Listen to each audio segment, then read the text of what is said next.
So welcome to the Smart QA Musings, the Friday webcast, which is a gentle flurry of interesting thoughts. Today we'll look at a slightly interesting one, which is highly personal. It's about styles. And what I want to muse about is the personal styles and how it probably allows us to become a craftsman. So this musing is all about talking about certain aspects of personal styles of testing, which hopefully leads us to and allows us to become a personal QA craftsman. Now, when we talk about QA and assurance at large, more often we talk about it from the angle of process, the practice, and the tools. And therefore, QA or assurance at large is defined by the organizational processes that we expected to follow, personal practices that we do, and tools supporting us in the act of implementing the processes or the entire life cycle of validation at large. So where do styles come from? I'm sure we have seen these words used in the context of coding. We say coding styles. We also see it from design styles. And we know there are various kinds of coding styles. One of the more common ones that we know more recently is the camel style of programming, camel style notation. If you remember early on, there was the Hungarian style of notation, which was popularized when C++ came in with .NET, or Windows programming as such came in, really. So, and then there are things like design styles. Style is something that's a word that's been there. We also kind of use it in the context of testing, but let's dig a little deeper and see where it lands. So when we look at it from QA being defined by process, practice, and tools, what happens is, where that ends, where the notion of script ends, the craftsmanship is where begins, right? So when the script ends, that's when I think it becomes a personal craftsman. So what turns good testing into a great craft? And so the whole discussion, the subject matter in this particular 30 minutes is about looking at some of these ideas of styles and how they allow us to become a craftsman. So as we said, what's a style? The dictionary definition would be something like this. The dictionary definition could be one of two of these, right? A style could be a particular procedure by which something is done, a particular way or a manner of doing, which could be in more or less the practice that we do, right? So the practices have styles.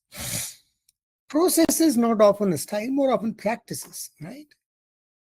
A style could also be seen as a distinctive appearance, something that's very unique, something that is determined by certain principles according to which something is designed.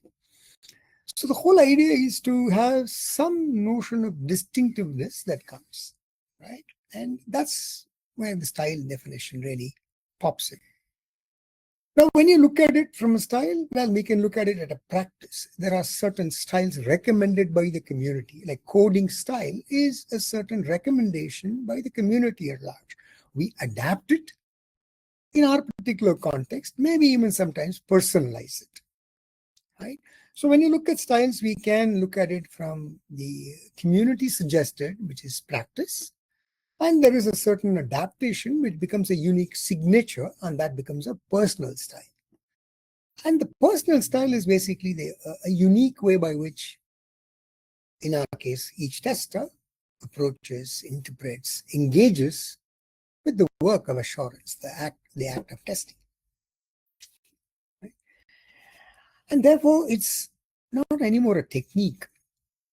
It is a kind of mindset, a bit of an attitude, and more importantly, interesting, subtle habits that we do as an individual, which makes it very distinctive. And that, when it starts producing great work, it becomes a craft. And therefore, we become a personal craftsman. And that's where I think each of us with a unique signature style, we become ultimately a craftsman. And craftsman probably is the ultimate in terms of whatever work that we do, because initially we are a doer, we are a, in a way it is like, a scientist, engineer, craftsman, right? An art. And therefore it elevated to the highest of the degree. And therefore, connecting these three in terms of what is a habit, what is a style, and what is a craftsmanship. Habits do have a very significant play in the context of styles and of course nurturing the craftsmanship, right? So habit, I'm sure we all understand, it's certain repeated, most often unconscious routines. The way one takes notes, the way one logs a defect, the way one writes certain things, the way one asks questions and looks at certain things. So all these are certain unconscious, certain routines that we do. Whenever we do something, we write up a little checklist sometimes or to-do list sometimes and so on and so forth. That's a habit, which today certainly has become very popular, especially with the book Atomic Habits that was published by James Clear a few years ago. And ultimately, when we do understand that good habits are the way to great practice, which I think we have probably talked about in an earlier music. So what's the style? The style is more or less the how, behind our actions, how we do those actions. In some sense, it reflects the personality. As we talked about very briefly, it could be the community personality suggested from the community, right? So when you say coding style, there is a suggestion of these are good styles. And if you know about English, there is this wonderful book, by Strunk. I think Strunk, and I forget who's that. There's Strunk and somebody. It's the Elements of Style. It's not a grammar book, but it's a fantastic, book, which if you're a, avid writer, you would enjoy reading that book because it kind of gives you the style of writing. So when it moves from a community style to an individual, it starts reflecting one's personality, one's preference, and of course it is honed by one's experience. And that is where it becomes a unique signature. And if that signature leaves a distinctive mark in our work, then it turns into a craft. And that's why when a personal style and a deliberate practice, which is habits, combine, then something interesting happens because we produce great work, which is high quality, so to speak, and more than anything else, enjoy the act, a joy in the testing. And that we call as flow, right? So ultimately, we are reasonably immersed in it, and therefore we experience a flow, which means we hopefully enjoy the piece of work. And that's what a craftsman is, because a craftsman produces the greatest piece of work, the finest piece of work, because they fundamentally enjoy it, right? So the connection between the habit and the style and craftsman, if you want to put a very quick and dirty equation, it would be something like, habits with styles. That's what it's personal style with deliberate practice where habits kind of equals craftsmanship, right? Now let's look at what may constitute testing styles. And remember here, I'm talking about personal styles, not in general on practices that are suggested. I'm sure there are really good practices that all of us follow, which are certain stylistic conventions that we do. So here I'm trying to look at it across the work that we do at large in the space of validation and look at the testing style from a more deeper dimension that is fundamentally personal. So for example, is there a style in which you observe? Do you grow broad? Do you grow deep? Do you go focused? Which angle do you go? We generally know, yes, there has to be, you have to go breadth and you got to go depth, and some people choose to go deep first, breadth first, middle first, iterative. So the way you kind of observe things and explore certain ideas is, there is a general style and there's a personalism in how we do it. When we learn something not necessarily from the context of a book, maybe we are learning by exploring the product or by reading a document or analyzing something. Right? There can be many ways, many individual styles that each follow. Some could be extremely logical, so they might construct internally an hypothesis and use that hypothesis to kind of figure out the logic, learn, prove, disprove, justify. Some may constantly look for certain patterns and connect based on patterns in terms of what they know, what they have seen, or connect certain disparate patterns as they encounter some new ones, and therefore that's in a sense it's connecting the dots. But it's not necessarily totally logical, right? You're somehow connecting the dots. The third one might just be a fundamental notion of curiosity, which is more often a very strong right brain tendency, right? So you're just fundamentally curious and you're looking around. So the second dimension could be in terms of how one learns. Is there a personal style to how I observe and how I learn? All of us possibly take some kind of notes, because we know note taking is not recording of information for the future. Note taking is something that helps me to do my job better. And hopefully it is one part of the note taking is to remember. But more importantly, the act is not just an act of remembrance. It is an act of stimulating your thinking and the ability, therefore, to do. So what is your style of note taking? Some people use digital devices. Some people use paper devices. Some people use colors, pictures, angles. Some are more creative. Some are very minimalist. Some are language oriented. Some are visual oriented. So you see, each of us have a certain note-taking style, and hopefully that benefits us. And if you have read a book on sketch notes, you would know that the sketch noting is a very interesting way of summarizing information. If you haven't read that book, I would urge you to take a look at that book, because the entire book itself looks like a big sketch note. It's kind of written by hand. Right? So there is a style to how we possibly take notes, and therefore stimulate our thinking, and therefore, be inspired by some of the ideas that pop up while we do this tactile thing, and therefore turn ourselves into a bit of a craftsman. The notion of how I infer, notion how I do analyze. Do I notice things early, or do I synthesize, like what we talked about some time ago, the generalist, the specialist, the synthesizer, right? Which is a combination, which is kind of a third dimension. So how do I analyze? Is there a style in terms of how I look at things, how I learn, how I analyze, how I infer? We move on to other things, which is how I judge.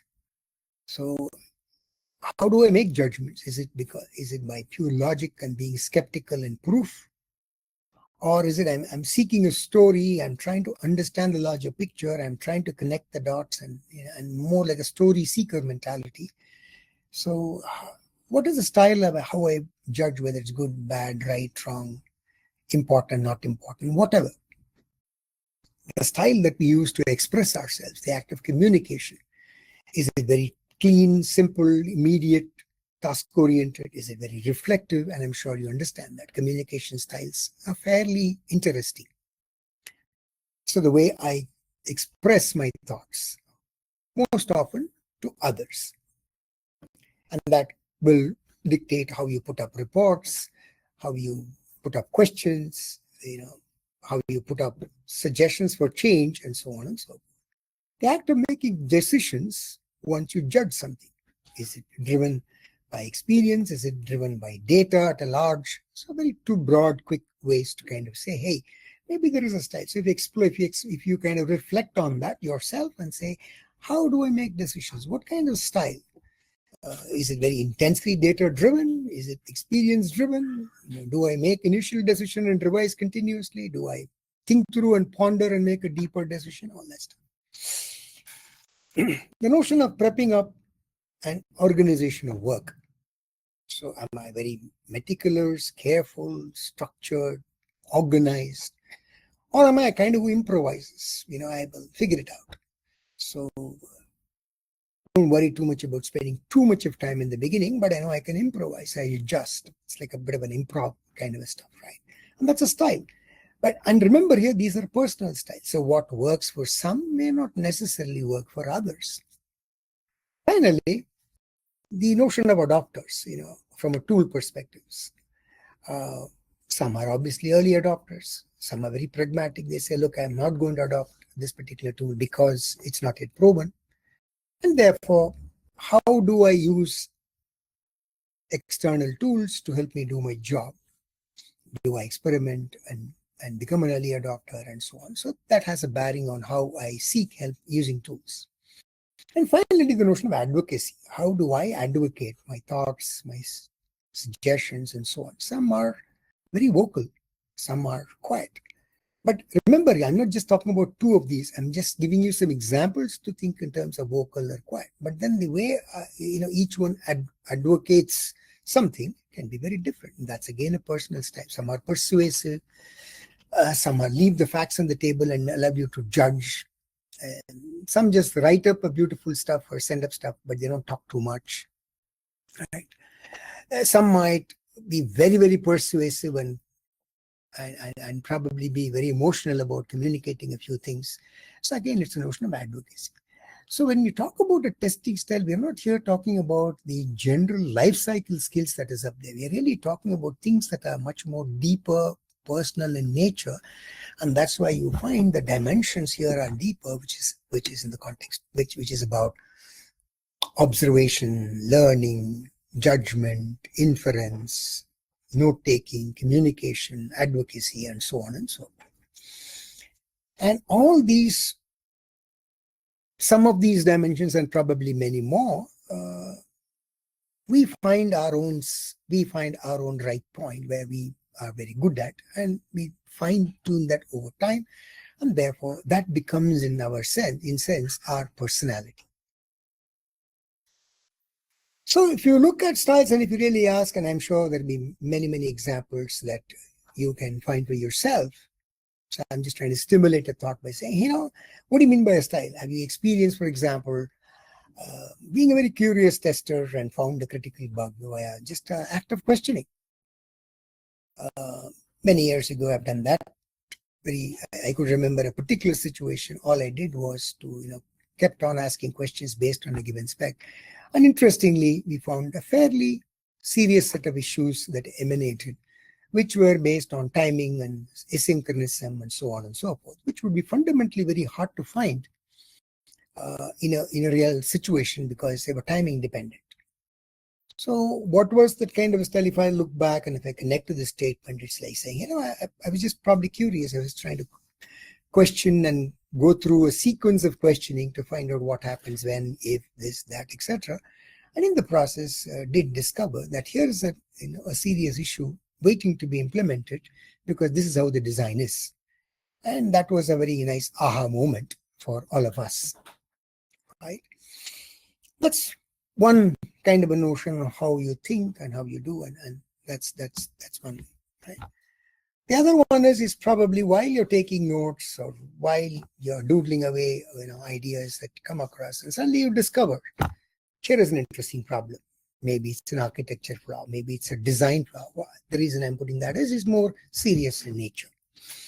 More often that happens, right? So when you understand something and then you kind of put it back in your own form, in whatever way, as possibly notes, and suddenly you say, here is an interesting problem, or here is an anomaly, or here is an observation, or here is a great idea, right? And that's also a notion of style from the act of note-taking, for example. Sometimes my attitude is such that I improvise. So if I'm a great improviser, maybe I do encounter some real issues. Maybe there's a production issue. And it could be that, I figured out maybe an interesting solution on the fly, which we could probably put into place and then, take it forward a little later. But the good thing is the production issue is not going to linger for a long time. So all these are in some sense application of personal styles in some sense real life. And all I'm trying to say is, maybe I've experienced some of these and probably many of these just to tickle you with these three.